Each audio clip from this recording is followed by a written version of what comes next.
Welcome, I'm Dave. As you know, reed response varies between different harmonicas. This video will explain how to test and improve reed response, not only to fix problems, but also to match your personal playing style. Anyone can do this level of work, and all players should, except beginners who are not quite ready to conduct the upcoming tests. Let's get started. The most important improvement to any harmonica is setting reed gaps.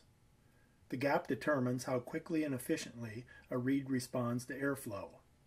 An excessive gap will cause hesitation at low volume. It also wastes air and sounds breathy.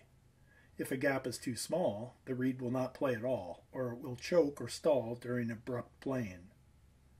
Well-set gaps should also provide a consistent response when moving from reed to reed. Gaps are factory set to generic heights that are often far from perfect.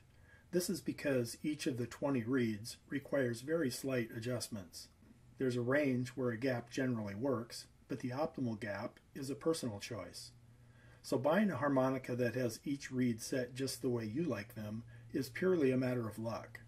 That brings us to three choices: accept harmonicas as is, work with a customizer, or do some adjusting ourselves.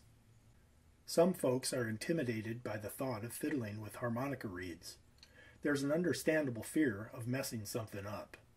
The right tools and understanding will hopefully fix that. The unique wedge design of the Easy Gap tool makes adjustments safer and simpler than commonly used lifting techniques. To increase a gap, slip the wedge end of the tool under the reed tip and slide it towards the rivet end until it meets resistance. Do not lift. Remove the wedge and assess the gap. Repeat the action if necessary. To reduce a gap, insert the probe end of the Easy Gap tool into the reed slot near the reed tip. Slide the probe forward until it meets resistance. Assess the gap and repeat as necessary. That's it. These techniques adjust the reed gap and avoid causing an unwanted arc in the reed shape. The first step in setting gaps is to assess the harmonica. The harmonica should be clean and free of defects. If not, I suggest disassembling the harmonica, cleaning it, then plink each reed. They should all produce a clear ping.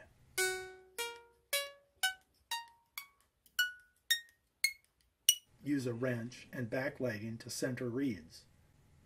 Look for a crack in any flat-sounding reed. Retune if necessary. Dead-sounding reeds may need a simple tap on the rivet for a tighter connection.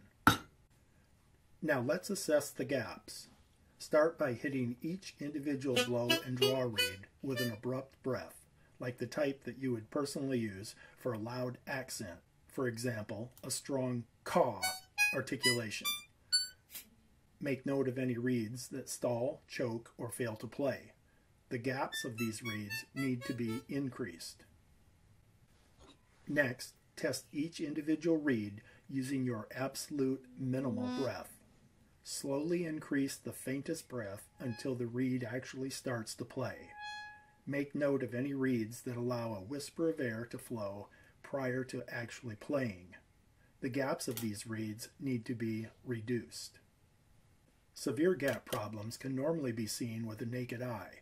Gaps that are much smaller or larger than the thickness of the particular reed should be considered suspicious.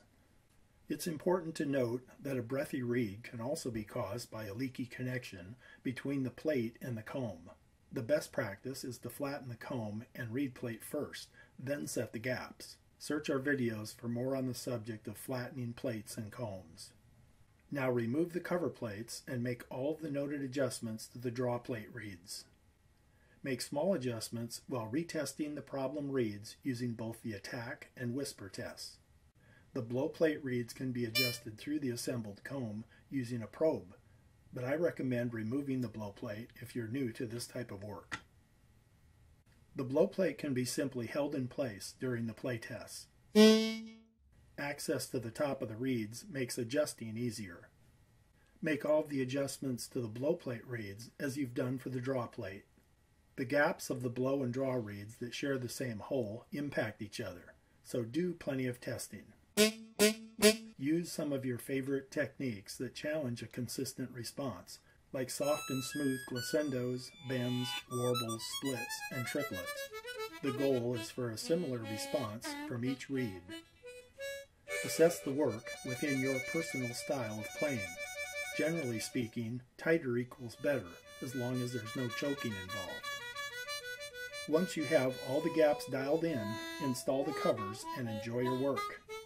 If you have any trouble creating a responsive and consistent harmonica, the problem is likely caused by leaks between the comb and reed plates. For more about that subject, visit dbombmute.com.